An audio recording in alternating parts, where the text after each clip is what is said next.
गुरुर्ब्रह्मा गुरुर्विष्णु गुरुदेवो महेश्वरा गुरु साक्षात् परब्रह्मा तस्मै श्री गुरुवे नमः।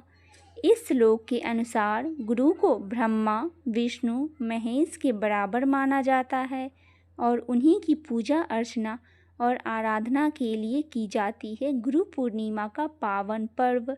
गुरु पूर्णिमा पर चंद्रमा का पूजा भी विशेष महत्व होता है। पूर्णिमा यानी कि शुक्ल पक्ष का 15वां दिन यह महीने में एक बार आती है। इस तरह पूरे साल में कुल 12 पूर्णिमा तिथि होती है। पूर्णिमा तिथि के दिन चांद यानी चंद्रदेव अपने पूर्ण काल के साथ आसमान में शोभायमान होते हैं। इसीलिए पूर्णिमा तिथि का हिंदू धर्म में बड़ा महत्व है। चंद्रमा का पूर्ण प्रभाव में होना चंद्रमा के शुभ फलों में वृद्धि करने वाला होता है। आइए सुनते हैं पूर्णिमा के दिन सुने जाने वाली पूर्णिमा व्रत की कथा। ओम भगवते वासुदेवाय नमः। किसी नगर में एक सेठ और सेठानी रहते थे।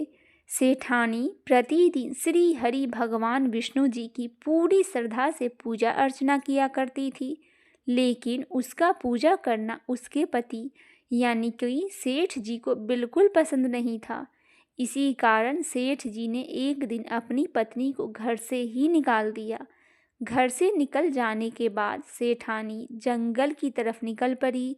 रास्ते में जाते समय सेठानी ने जंगल में 4 आदमी को देखा जो मिट्टी खोद रहे थे।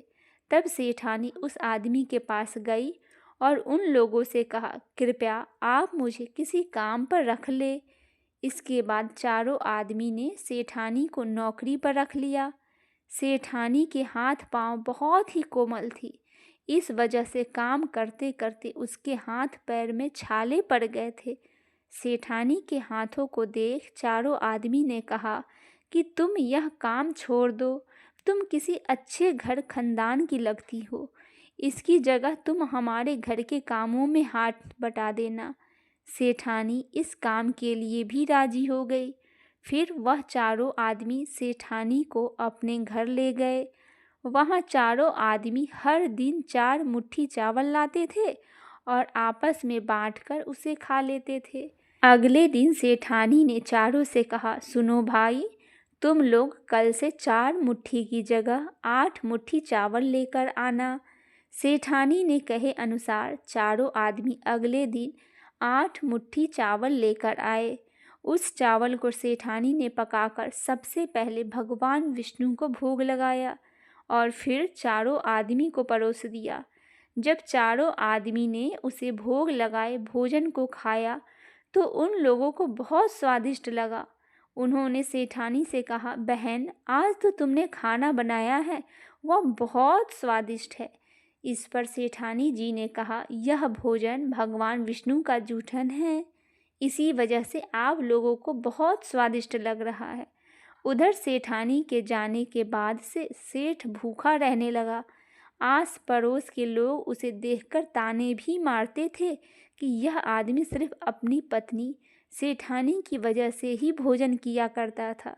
ऐसा बार बार सुनने के बाद सेठ जी ने एक दिन अपनी पत्नी की तलाश में जंगल की तरफ निकल पड़े। रास्ते में सेठ को मिट्टी खोदते हुए वही 4 आदमी दिखाई दिए। उसे देख सेठ ने कहा, सुनो भाई, क्या तुम मुझे काम पर रख सकते हो? तब चारों आदमी ने उसे काम पर रख लिया, किंतु मिट्टी खोदने से सेठ के हाथों में भी छाले पड़ने लगे, यहाँ तक कि उनके बाल भी उड़ गए। यह देखकर चारों आदमी को सेठ पर दया आई और उसने कहा, सुनो भाई, तुम इस काम को छोड़ दो, तुम किसी अच्छे घर के लगते हो, तुम हमारे घर चलो, वहाँ कुछ कामों में हाथ बटा लेना। सेठ ने उन चारों की बात मान ली और वह उनके साथ उनके घर चले गए।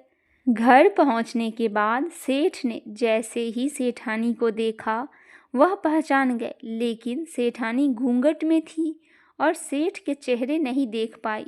इस वजह से वह अपने पति को नहीं पहचान पाई। हर दिन की भांति इस दिन भी सेठानी ने भोजन बनाकर विष्णु भगवान को भोग लगाया और सभी को खाना परोसने लगी। जैसे ही सेठानी सेठ जी को भोजन देने लगी, तब स्वयं भगवान विष्णु जी ने सेठानी का हाथ पकड़ लिया और कहा, ये तुम क्या कर रही हो? यह सुनकर सेठानी ने कहा, मैं कुछ नहीं कर रही हूँ, मैं तो बस भोजन दे रही हूँ। भगवान विष्णु जी ने मेरा हाथ पकड़ लिया है। यह सुनकर सेठानी ने कहा, मैं कुछ नहीं कर रही हूँ, मैं तो बस भोजन दे रही हूँ। भगवान विष्णु जी ने मेरा हाथ पकड़ लिया है। तब सेठानी से चारों आदमी ने कहा, हमें भी भगवान विष्णु जी के दर्शन करवाओ। इसके बाद सेठानी हाथ जोड़कर भगवान विष्णु जी से अनुरोध करने लगी, हे प्रभु, आप मेरी तरह इन्हें भी दर्शन दीजिए।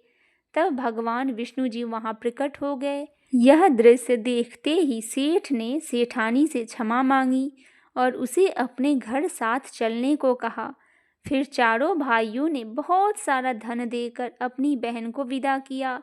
इस घटना के बाद से सेठ भी भगवान विष्णु के भक्त हो गए और उनकी श्रद्धापूर्वक पूजा करने लगे। ऐसा करने से सेठ और सेठानी के घर फिर से धन की बरसात हो गई। बोलिए श्री लक्ष्मी नारायण भगवान की जय। सियापति रामचंद्र की जय।